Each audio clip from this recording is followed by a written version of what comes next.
الحمد لله رب العالمين والصلاة والسلام على خير خلق الله محمد وعلى آله وأصحابه الكرام وتابعيهم بإحسان إلى يوم الدين. ربنا أرنا الحق حقا وارزقنا اتباعه وأرنا الباطل باطلا وارزقنا اجتنابه. ربنا آتنا في الدنيا حسنة وفي الآخرة حسنة وقنا عذاب النار. بەڕێزان و خۆشەویستانم، یەکێک لە دەردەکانی گەنج ئەوەیە کە ئالوودە ئەبێ بە گوناهێکەوە خۆی پێ چارەسەر ناکرێت. زۆر کات لە حیاتی ئینسانی موسڵمانە ئەم حاڵەتە دروست ئەبێ،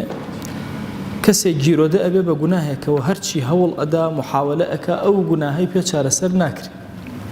چەند جار هەوڵ ئەدا ئەکەوێتەوە ناو گوناهەکە، محاولاتەکە. ابن القيم رضا و رحمەتی خوای لێبێ کتێبێکی هەیە بە ناوی طريق الهجرتين وباب السعادتين. ابن القيم پیاوێکی زۆر گەورەی ڕۆحیە. ابن حەجەری عەسقەلانی لە وەصفیە ئەفەرمێ یەکێکە لەو پیاوانەی لای زۆرینەی طریقەکانی ئیسلام قبوڵە. زۆرێکن لەو زانایانەی کە بچووک بوونەتەوە لە طریقەتێکە، بەڵام ابن القيم یەکێکە لەو پیاوانەی کە زۆرێک لە طریقەتەکان قبوڵیانە. و هەندێک لە عولەمانەوە 8 کتێبی ئەمیان ژماردووە و توانەوە 8 کتێبی نووسیوە. ئیتر کتێبەکانی 2 مجلد و مجلد و 10 مجلد و وهكذا. لەو کتێبە جوابی ئەم پرسیارە ئەداتەوە ئێمە چی بکەین بۆ ئەوەی لە گوناه نەجاتمان بێ، ئارام گرین لەسەر گوناه، سەبر گرین. ئەبینی جاری وهەیە کەسێک مۆبایلێکی بەدەستەوەیە، ئیتر ئەم ئەو مۆبایلە ئەبێتە خواردنی، ئەبێتە باوکی، ئەبێتە دایکی، ئەبێتە برای، ئەبێتە کەسی، هەموو ژیانی لەگەڵ مۆبایلەکە تاوەکە. هەموو جارێکیش لەسەر ئەم مۆبایلە تووشی گوناه هەبێ. چی بکە خۆی لەم گوناهە بپارێزێ؟ چی وای لێ ئەکا سەبر گرێ لە بەرامبەر گوناهەکە؟ ئەنواع جۆری گوناه، تەنها ئەوە ناڵێم. جاری وا هەیە تووشی حوبی سوڵتە ئەبێ، هەرچی هەوڵ ئەدا بۆی چارەسەر ناکرێت. تووشی ڕیا ئەبێ، هەوڵ ئەدا بۆی چارەسەر ناکرێت. تووشی عەدەم خوشوع ئەبێ، لەناو نوێژەکانی هەر ئاگای لە خۆی نەغافڵێکی تەواوە، هەرچی ئەکا پێی حەل ناکرێت. هەموو ئەمانە دەردن. ڕەحمەتی خوا لە ابن القيم بێ ئەفەرمێ 10 هۆکار هەن بۆ ئەوەی ئینسانی موسڵمان بتوانێت لەم نەخۆشیە کوشندە خۆی ڕزگار بکە. وەی سەبر گرێ لەسەر مەعسیەت، ئارام گرێ لەسەر گوناه. چونکە سەبر جۆری زۆرە. سەبرێکمان هەیە لەسەر موسیبەت، ئینسان سەبر ئەگرێت لەسەر ئەو موسیبەتانەی کە ڕووی تێ ئەکەن. سەبرێکمان هەیە ئینسان سەبر ئەگرێت لەسەر عەسیانەکان و گوناهەکان کە نەیکە. سەبرێکمان هەیە کە سەبر ئەگرێت لەسەر تاعەتەکان کە بیکە. سەبر لەسەر ئەوەی کە عەسیانەکان نەکە. ئەفەرمێ بە 10 هۆکار ڕزگاری ئەبێ. ئەمڕۆ لە خزمەتانە 3 لەو هۆکارانە باسەکەم کە لە کتێبی طريق الهجرتين وباب السعادتين هاتوو. يكم دان أفرمي علم العبد بقبحها ورذالتها ودناءتها، وأن الله إنما حرمها ونهى عنها صيانة وحماية عن الدنايا والرذائل، كما يحمي الولد الشفيق والوالد الشفيق ولده عما يضره، وهذا السبب يحمل العاقل على تركها ولم يعلق عليها وعيد بالعذاب. أفرمي كم دانيان أو إنسان بزانه جناه كان قبيحة. يكي للنعمة الزور جوركاني إسلام أو يك إسلام لقل فطرتي إنسان يك جريته أو جناه لدلي إنسان قبيحة لإسلام قبيحة. حتى زياتر لسر جناه وضرري جناه وخرابي جناه وتأتي أجور جناه كخوت توشي أبي زور أخوانيته، حتى زياتر أخوانيته زیاتر تێ ئەگەیت و چاوت ئەکرێتەوە دوورەکەویتەوە لە گوناهەکان و سەبر ئەگری. گوناهەکە ناشرین ئەبێ لە پێش چاوت. چونکە ئینسان مەهماکان هەوای بەهێز بێ، ئەگەر عەقڵی توانی وردە وردە کۆنتڕۆڵ کا و زاڵ بێ بەسەر هەوا و نەفسیە، یان عەقڵی لایەنی عەقڵی بەهێز کرد، ئیلا زاڵە بێ بەسەر هەوا و نەفسیە و لە گوناهەکان دوورەکەوێت. ئەفەرمێت چۆن باوکێکی زۆر بە شەفەقەت و بە سۆز مناڵەکەی خۆی ئەپارێزێ، ئەگەر ئینسان بێت و بە وردی لە گوناهەکان بپێچێتەوە و خراپەکاریەکانیان و عەذابەی چاوەڕێیان ئەکا، ئاوان نەفسی خۆی ئەپارێزێ لەو گوناهانە و نزیکی ئەو گوناهانە ناکەوێت. کەوابوو خاڵی یەکەم بۆ خۆپاراستن لە گوناه بریتێ لە عیلم بە گوناه. چەندێ علم زیاتر بێ بە گوناه ئەوەندە دوورەکەویتەوە لە گوناهەکە چەندێ ضەرەکانی زیاتر بزانی ئەوەندە زیاتر دوورەکەویتەوە زەرەکانی گوناه زۆر زۆرن هەر یەکێک لە گوناهەکان ئەگری هەزاران زەرەری گەورە گەورە و هەزاران جۆری گوناه لەگەڵ گوناها کۆ ئەبێتەوە لە پەنایە وەکو ئیبن القەییم ڕەزا و ڕەحمەتی خوای لەبێ لە دا و دەوا ئەفەرمێ جاری وا هەیە گوناهێک هەیە یەک گوناه خۆی بەڵام یەک دنیا پێک هاتە هەیە بە دەوریە ئەفەرمێ بۆ نمونە زینا جاری وایە کەسێک وا تەسەوڕەکە زینا یەک گوناهە مافی ئەم ئافرەتە ئەفەوتێتیایە مافی شەرەفی خزم و کەسوکاری ئەفەوتێ هی هاوسەری ئەگەر هاوسەردار بێ هی براکانی یەک دنیا اینجا مەشاکلی زیهنی بۆ ئەم ئافرەتە دروسە بێت لە دواترا و توش عراقی لەبێ و هەر هەموو گوناهەکە گەڕێتەوە بۆ ئەو کەس واتەوە لە گوناهێکی کەمیشە سێرەکە یەک دنیا شتی تر پێوە ئەلچکێ تا زیاتر بخوێنیتەوە لەسەر ئەو گوناهە دوورەکەویتەوە لە گوناهەکە سەبەبی دووەم ئەفەرمێ ئەوەی ئینسان حیا بکە لەخوا شەرم کە لەخوا جەلە جەلالوه خوایەک ئەم عەبدەی بەڕێز کردووە مەقامی داوەتێ لەناو خەڵکە لە لای خۆی جەلە جەلالوه مەقامی بەرز کردوێتەوە ئەبێ زۆر حیاکە لەم خوایە کە خوا جەلە جەلالوه حیاکە لە عەبدەکان سبحان الله ئەم فەرمایشتە ئینسان شەرمەزارە بێ ئەخوێنێتەوە ئەفەرمێ خوا جل جلاله لا يستحي من عبده إن الله لا يستحي من عبده خوا شرمك لعبدكي أجر دسي برسكاته ودسي بخالي بجيرته تصورك شن تو مقدس وبرزي الله رب العالمين دي ورا خوا جل جلاله تو شرم نكي هتكي همو أو حرماتنا بكي كخوا حرامي كردو بوي أفرمي دوها من هو كار إنسان را أجري لبران برجونها كان أو شرم لخوا زوزر بك حتى حياة زياتر لخوا بك أدبي زياتر ببرامبر بخوا جل جلاله أو عندك كم ترنزيكي جناها كان أكيد جناه بهرشي أيكي نعمتك لنعمتك كان إخوة خالي سهمة أجات ليه بنعمتك كان إخوة ببارزة بجناه نكردن يقينتها به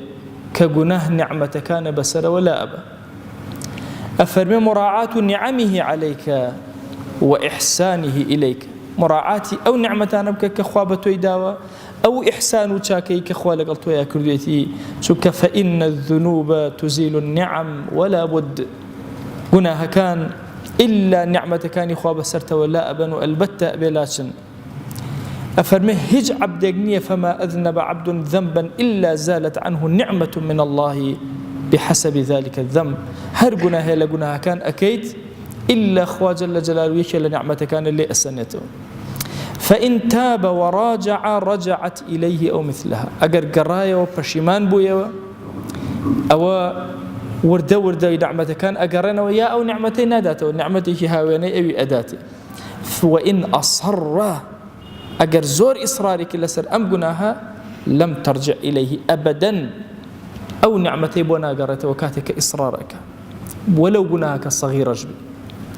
ولو جناهك الصغير رجبي إصراري لقلاكر خوا نعمة كان لأسنته ورده دي جناها كان ابنه كاري أو نعمة كان اللي وربكيرته وبهيش شوازك رحمتي خوار تيناك إن الله لا يغير ما بقوم حتى يغيروا ما بأنفسهم حتى خود نقوري خوالد نقوري كي خود قوران كاريد بسراهات ودسكر بجناه نعمة كان اللي أسنته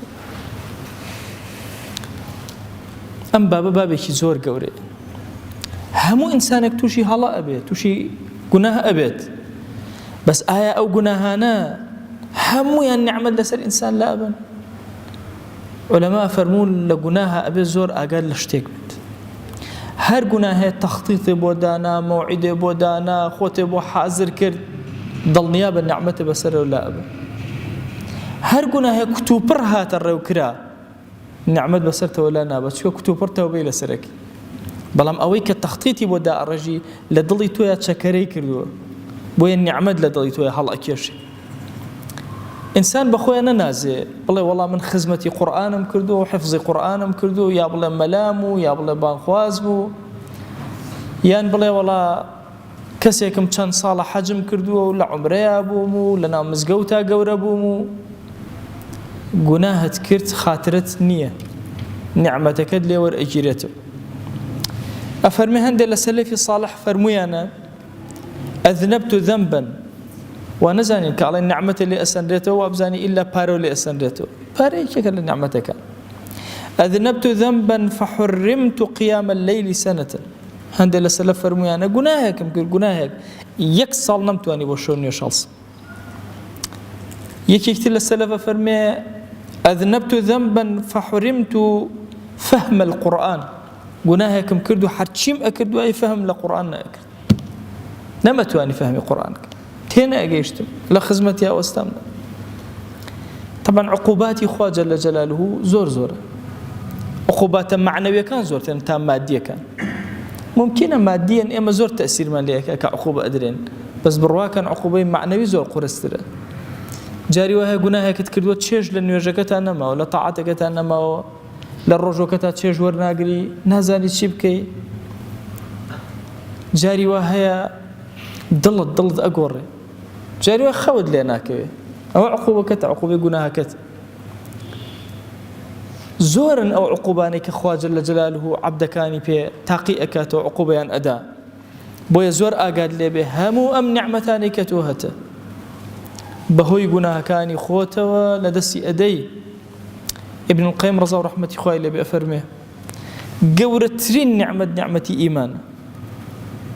أفرمت شان جناهك هي حتى هنجار سلبي إنسانك لنعمتي إيمان أفرمت زنا دزي عارق خواردن أمسيانا بالذات جاري وها إيمانكش اللي أسن أبي إنسان مسلمان زور هوشيار به نعمتكاني نعمتك جوركاني خوي ببارزه خوي توشي جناهاني نك كأم نعمتاني اللي بروا يكيل الشاعر كان قحطاني فرميتي وإذا كنت في نعمة فرعها فإن المعاصي تزيل النعم لم يميك يا أفرمي أجر تولنا ونعمتك ويهستك لنا ونعمتك فرعها مراعاتي أم نعمتك وأجاو ليبي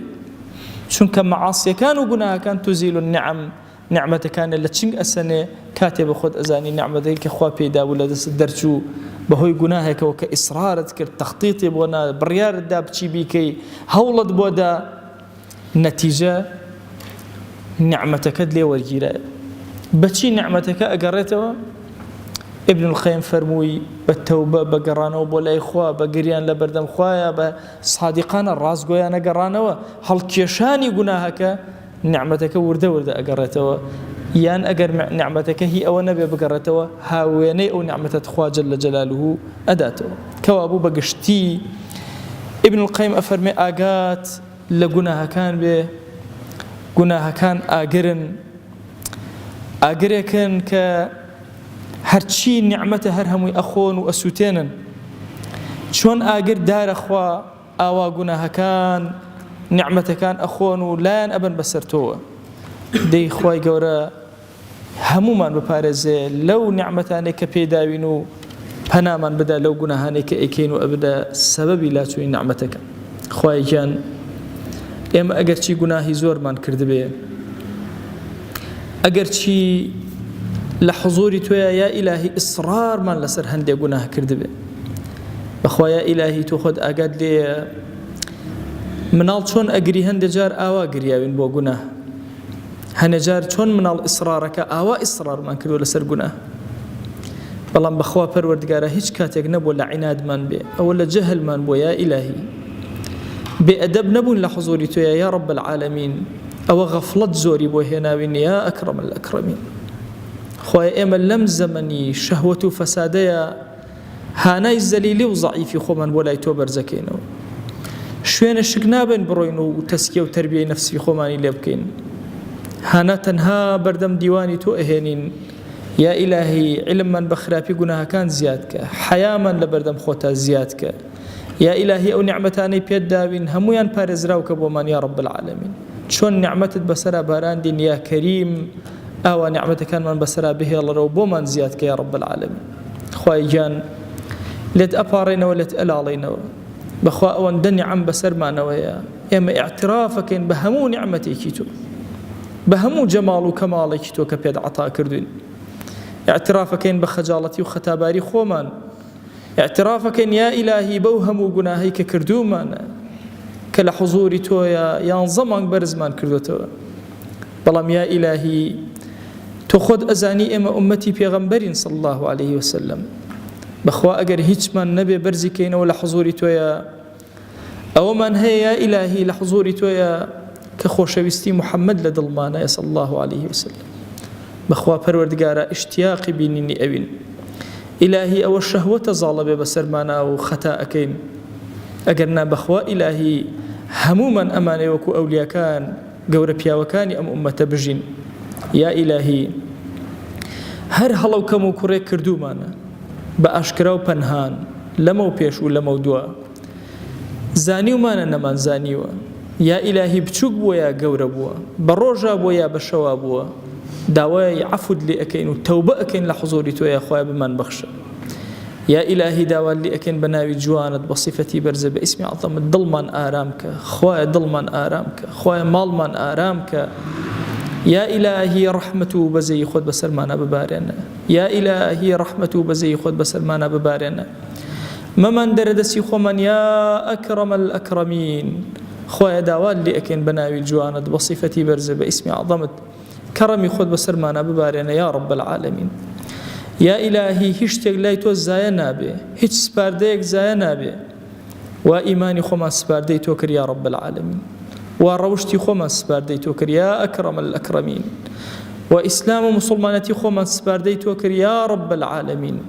خوایە خۆمان و دایک و باوک و ماڵ و مناڵ و خزم و کەسمان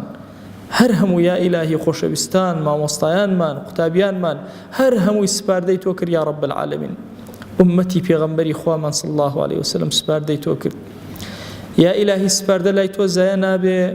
وا گەنجانی ئەم ئومەتەمان هەمووی سپاردەی تۆ کرد یا ئەکرەمە الئەکرەمین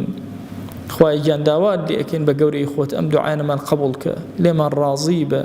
بەرەکەتی ئاسمان و زەوی بەسەرمانە ببارێنە عەفومان کە یا ئەکرەمە الئەکرەمین خوای لێت ئەپاڕێنەوە لێت ئەلاڵێنەوە کەڕەمی خۆت بەسەرمانە زیاتر کە ئەم نعمەتە جوانانەی کە پێت عەتا کردوین خوایە بۆمان تەواو کە بۆمان تەکمیڵەکە یا رب العالمین یا ئیلاهی تۆ خۆت ئاگات لێ ئێمە لەبەر خاتی تۆ ئەم شەوە لێرە کۆبووینەوە دەیا ئیلاهی ئەم دەرسانەمان لێ قبوڵ کە ئەم مەجلیسەمان بە مەجلیسی ذیکر قبوڵ بفەرموو یا ئیلاهی داوا لێ ئەەکەین بیکەرە مای مەغفیرەت و ڕەحمەت و بەزەیی و کەڕەم و بەڕەکەت و هیدایەت بەسەرمانە دای ببارێنە